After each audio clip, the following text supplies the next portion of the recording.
What happens when 4 ordinary guys are put into one small kitchen and they have to cook for a dinner party of 40? Where's my drink? Bullshit. I don't need to melt down. This is when the fight occurs. Sheer pandemonium. Trying to do something illegal, I'm telling you right now. These sons of bitches, they were so absolutely scared. So we're gonna have a lot of these left over. I don't give a shit. I don't think I've been hit yet. No, you haven't been hit yet. You would know it.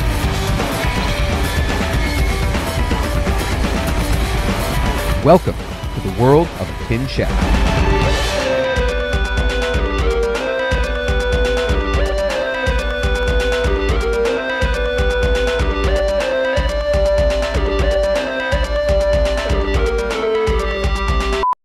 I've always liked cooking. I have been in the restaurant industry since I was 20 years old. I've spent a lot of time in the back of the kitchens. I had gone through a divorce. I was broke. I couldn't afford to take anybody out for dinner. So if I got a date, I would cook, and quickly realized they were impressed and they liked it, and I just sort of kept on going with it.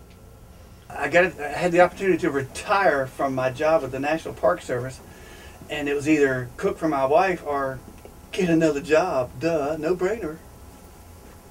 You know, it's funny because my wife asked me, Ted, what do you do all day? And I keep telling her, honey, I don't know, but it takes me all day to do it. My mom would leave directions on how to put together the dinner for my brothers and I, and no one else would want to do it, so I decided to do it. Mm-hmm. And as I did that, I realized, you know, that people started liking me. And carried through college, we'd come home from a night out of drinking, so to speak, and there'd be nothing in the cupboards, and I'd come out with a souffle made out of Spam. So it's fun to play with stuff, and I like to shoot from the hip and be creative. I actually started cooking, I was probably 12-ish, and it really just came out of looking to kind of help my mother during Thanksgiving. And my first task really, and it's still true to this day, is making mashed potatoes.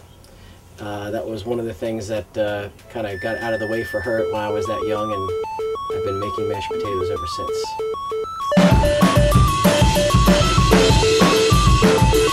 The real elevator pitch for it is, and it could be however many people. We just happen to have 4, and you know, 2 teams of 2. Everybody are friends. We wrap it around a cocktail party / dinner party. Bring X number of people. We just happen to this year draw the line at 40.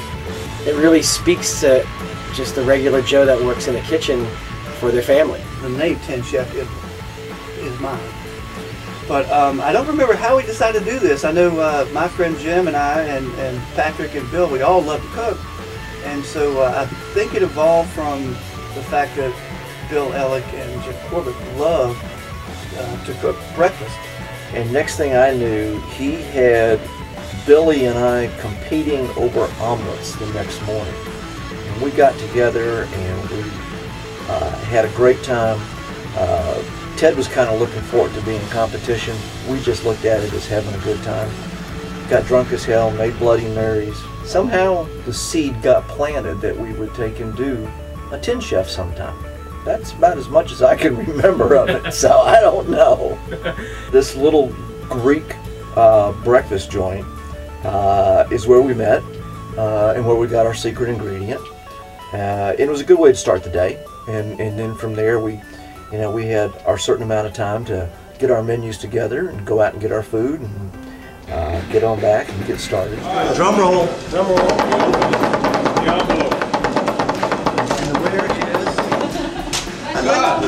I'd like to thank the Academy for this game. Long list.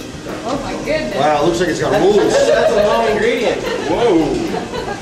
We got judging criteria, point system, secret ingredients. Is there like an appendices? Table of Am I contents? required to read something? These guys have taken their judging responsibility, I would say, pretty seriously. All right, the secret ingredient. An ingredient that we feel goes with all cuisines. It is an enlarged, complex, aerial, fleshy, fruity, the fruiting body of the fungus. Oh my God. Fungi, to me was very broad, and I knew at the particular time that we were going to have to really go to the DeKalb Farmers Market and try to steal all the product from our competitors.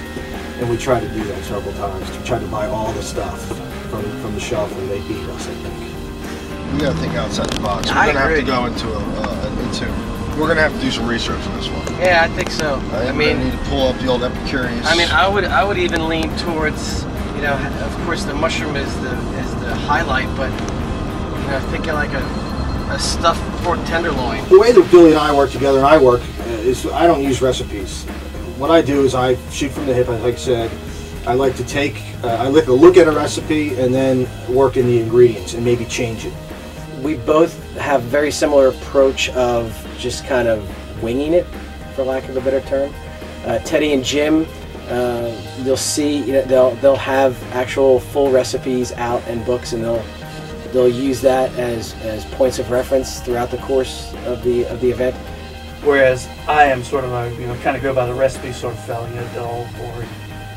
And my cooking partner Jim is sort of fly by the seat of the pants. And the vast difference between us and them is those guys just flew as they went. We sort of stayed more standard, try to follow recipes. Ted did certain dishes, and I did certain dishes. I helped him with his dishes, and he helped me with my dishes. Where I think theirs was more of a joint effort, in as much as, you know, I'll add this, you add that, and we'll sort of run with it. Ted knew what he was making, I knew what I was making, but we were there to assist each other.